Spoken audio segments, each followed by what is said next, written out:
Okay, just to finish, and this would have been better to be too. Well, no, I don't know. Maybe this is better in its own thing. So what this, how I interpret this now is I have a distinction in my mind about what the lucid will in a dream is about. If you're standing at the edge of a cliff, this is the way I put it. If you're standing at the edge of a cliff, you don't say, I'm going to leap off this cliff, sprout giant wings, flap them, and I'm going to fly up to that cloud. Instead, it's more like, I'm going to jump off this cliff and everything will be okay.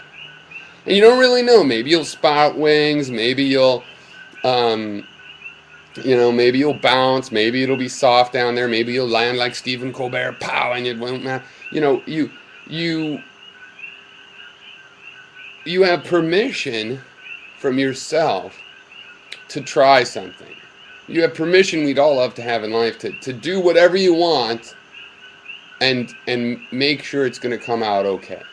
Where okay means interesting, okay means not panicked, okay means uh, uh, enjoyable in some sense. So that's probably too crude a word, just enjoyable, but interesting in my case, I guess, and not cause a panic. Like in the lava part, I didn't have to. Normally, if I had a dream that lava's coming up there, a big part of my dream would be I'd be all into it. Oh yeah, it is cool, and we'll just try and I'll see.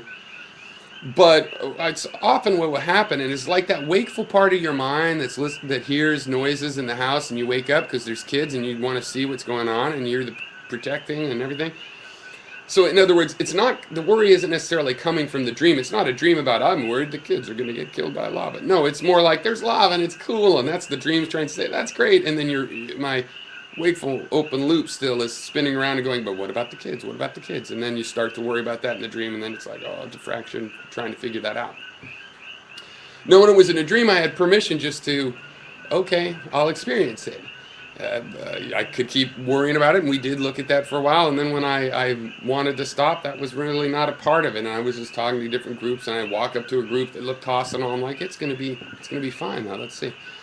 And it was very empowering. And I think this applies to my real life. I've been thinking about things like playing pool.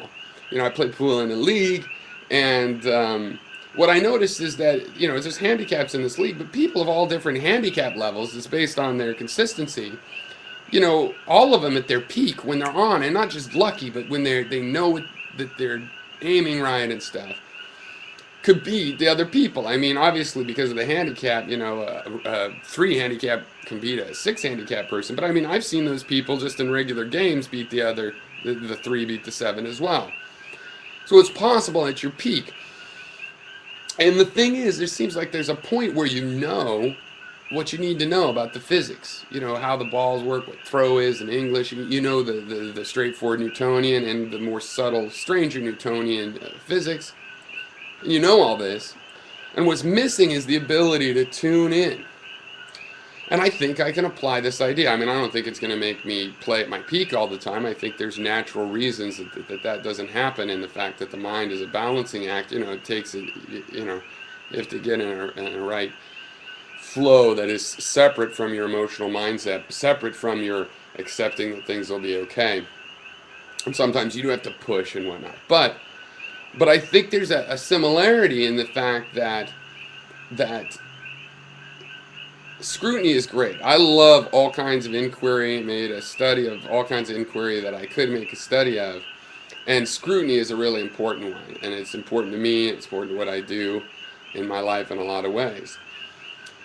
But this made me realize that for me the distinction between scrutiny and gazing. I don't have another word, but the gaze. The gazing as opposed to the scrutiny. That there's a point at which I've collected the information, I've done the scrutiny, and now I need not to scrutinize.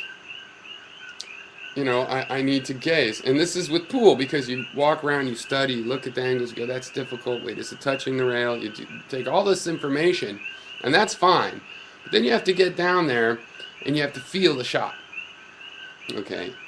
And I find when I'm in more of a choke mode, that what I'm doing when I get down is I'm still scrutinizing and I could just never get it right from scrutiny at that point. And I've been thinking about this for a long time, and this lucid dream presented me with a distinction that applies. That there's a point at where you have the information. If you want to, stand up and get more information. But when it's time to go down there and you have to feel the shot, it's not that you don't look. You still need to look, because I've tried that too. I'll just feel it, and it's like, no, that doesn't work. But if you can gaze and feel that shot through the gaze, that is distinct from this process of scrutiny. Okay.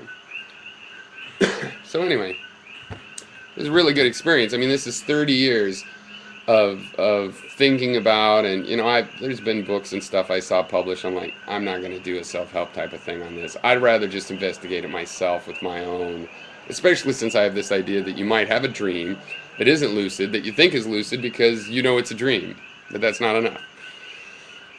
So I haven't really tried with anybody else's advice, but I've thought of it, and sometimes for a while I think, hey, I should try that for the next couple of weeks, because I've read articles and stuff. I know some advice on how to do it, and in dreaming and in these other things I've done with dreams, certainly what you think as you fall asleep, and when you go to sleep, and how tired or not tired in your state of mind in that month, and when you go to sleep, these are important.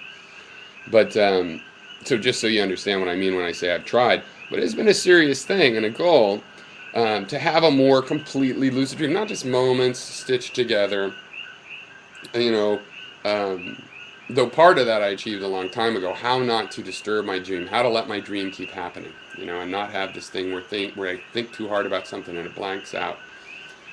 And so yeah, that's 30 years I've been trying to do that. So yeah, it felt really good. It felt really good because of that, and it felt really good having it, just the special effects and everything. And yeah, feedback welcome. Certainly anybody that thinks that or knows that they have had lucid dreams or any other kind of conscious dream, or for that matter, has thought during the daytime or while falling asleep and affected their dreams, or through their dream journals affected their dreams or been affected by them. I'd be very interested in that. So there you go. Cheers.